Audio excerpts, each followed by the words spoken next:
समझते हैं कि टोपोलॉजिकल एम्बेडिंग किस तरह से बनती है। अच्छा, उससे पहले ये एक एग्जांपल मैंने दी है, f from R L to R defined as f of x is equal to x is continuous and bijective। ये कंटिन्यूस है from R L to R, ये तो हम लास्ट लेक्चर नंबर 13 या 14 में प्रूव करके आए हैं। आप वो वीडियो दोबारा सुन सकते हैं, वहां से आपको पता चल जाएगा।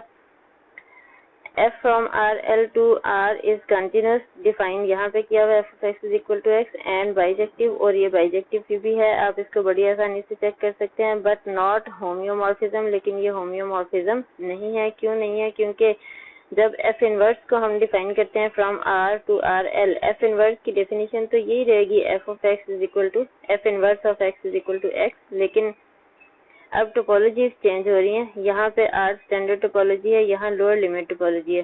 पहले क्या था, एफ में यहाँ लोअर लिमिट टोपोलॉजी थी और यहाँ स्टैंडर्ड टोपोलॉजी थी। तो F inverse is not continuous. अच्छा, ये वाला फंक्शन कंटिन्यूस नहीं है, ये भी हम लेक्चर नंबर 13 या 14 में प्रूफ करके आए हैं। आप वहाँ पे दोनों चीजें देख सकते हैं। ये फंक्शन जब आर एल से आर तक डिफाइंड है तो ये कंटिन्यूस है, लेकिन जब आर से आर एल तक डिफाइंड है तो ये कंटिन्यूस नहीं है। तो अब एफ कंटिन्यूस भी है, बाइजेक्टिव भी है, लेकिन एफ इनवर्स कंटिन्यूस नहीं है, इसलिए ये वाला फंक्शन एफ जो है ये होम्योमॉर्फिज्म नहीं बनता।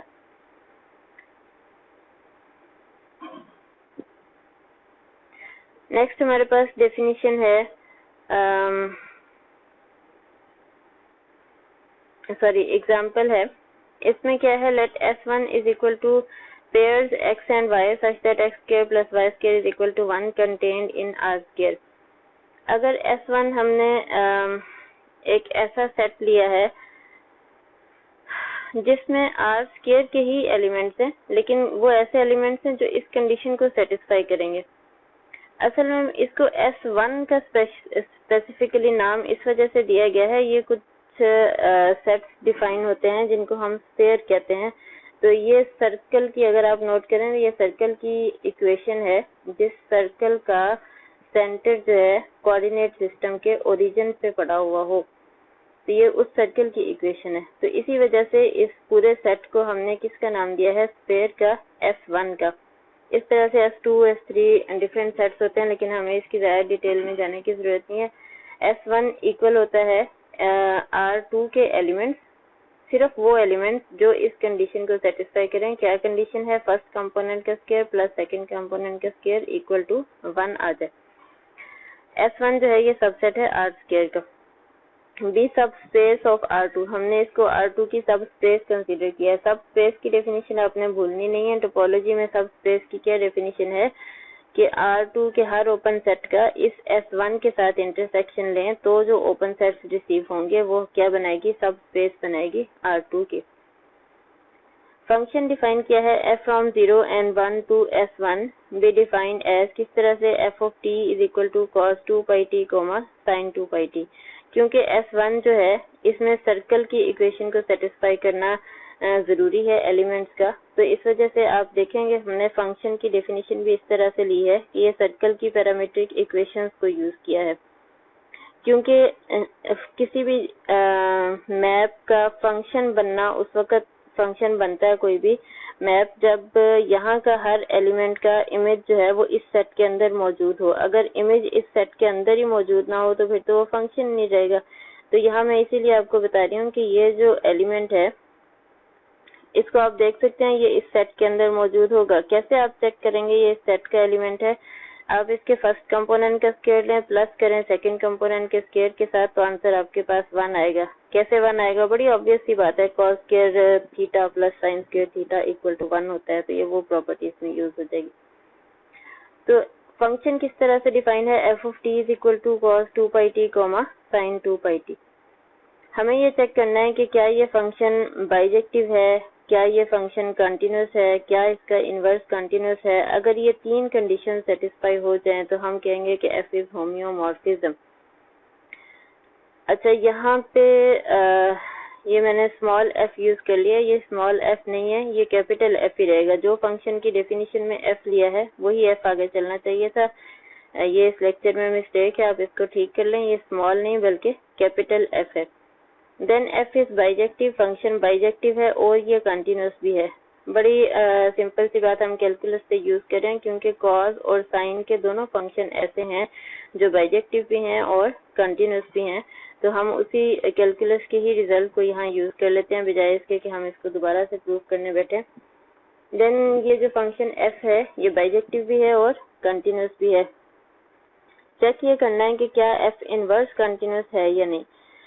एफ जो है वो 0 and 1 इंटरवल से S1 तक डिफाइंड है, तो एफ इनवर्स कहाँ से होगा, S1 से 0 and 1 इंटरवल तक होगा।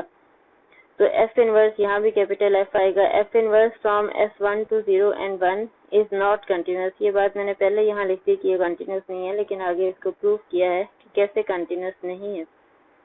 कंटिन्यूटी के लिए अब क्योंकि हम चेक ही करने लगे हैं कंटिन्यूटी, तो हम टोपोलॉजी वाली डेफिनेशन ही यूज कर लेते हैं।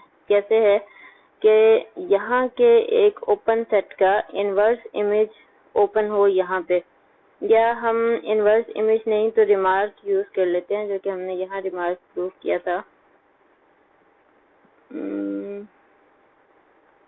ये रिमार्क के एफ इनवर्स के कंटिन्यूस होने से हम ये रिजल्ट निकाल लेते हैं कि अगर x का कोई ओपन सेट है तो उसका इमेज ओपन होगा y में।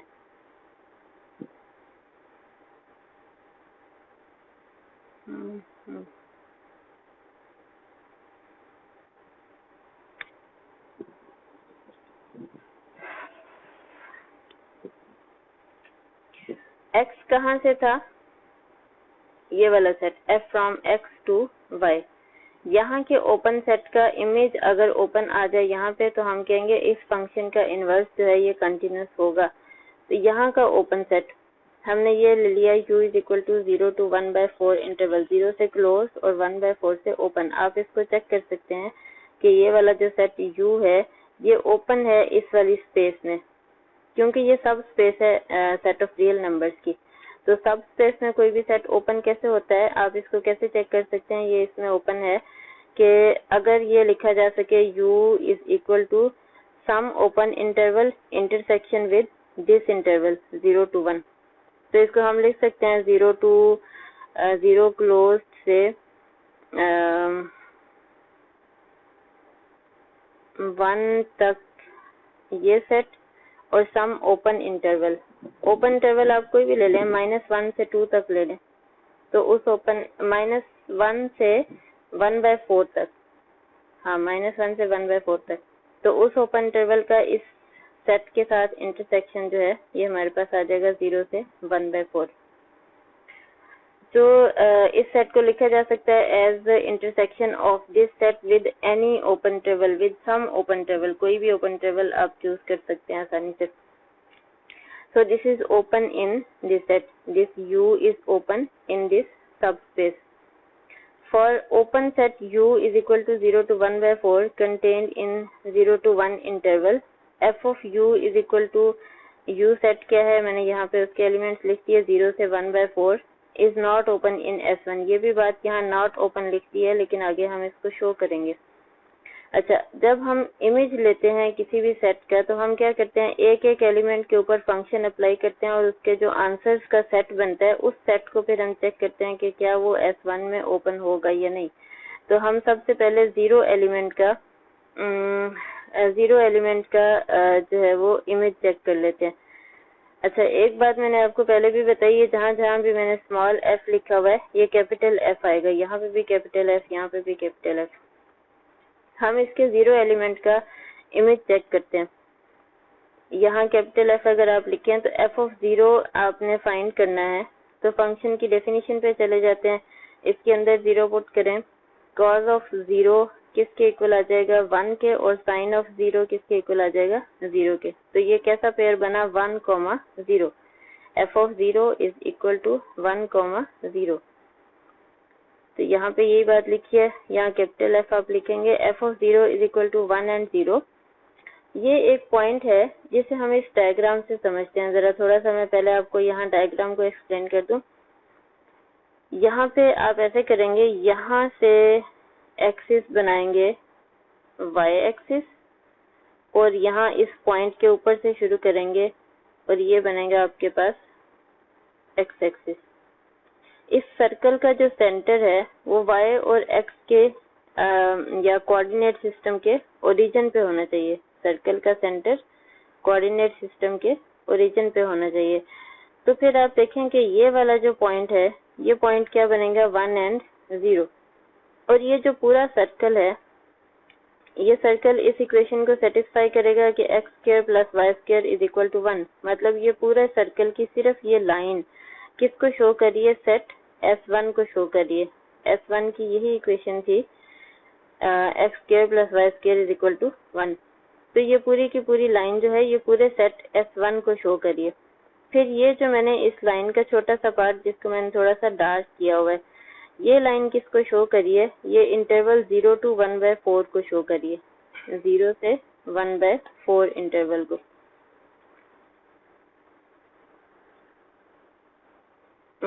0 से 1/4 ये मैंने ज्यादा हाईलाइट कर दिया, यहाँ पे तो 1 बन जाता है, 1/4 यहाँ आ जाएगा। ये सिर्फ इतना सा पार्ट जो है ये 0 से 1/4। तो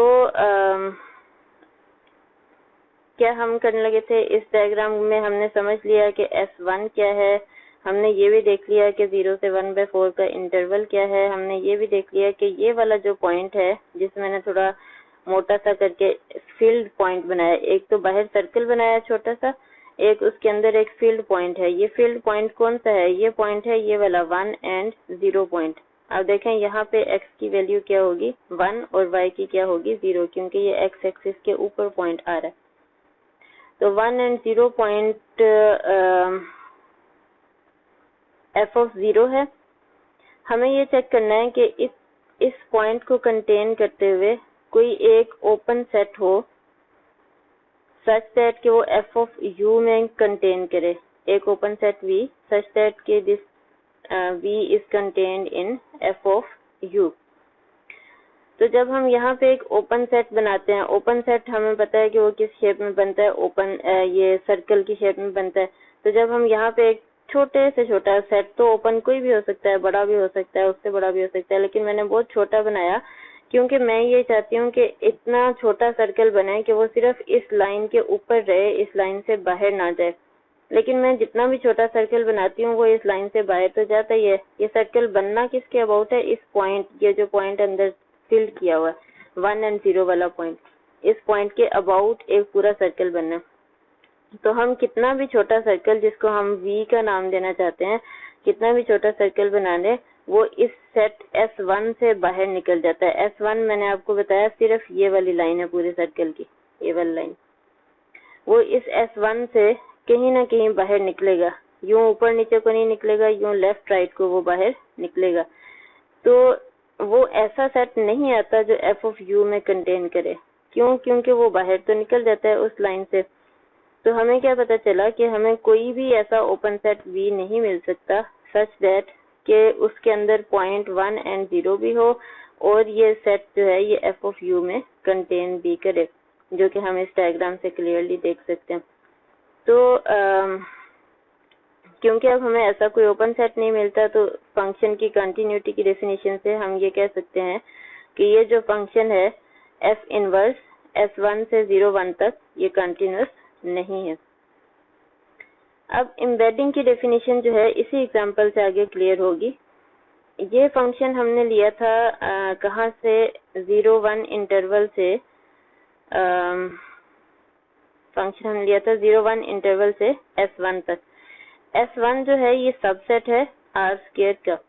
अब अगर हम इसी फंक्शन को एक्सटेंड कर दें कहाँ तक, R² तक, तो फिर क्या होगा।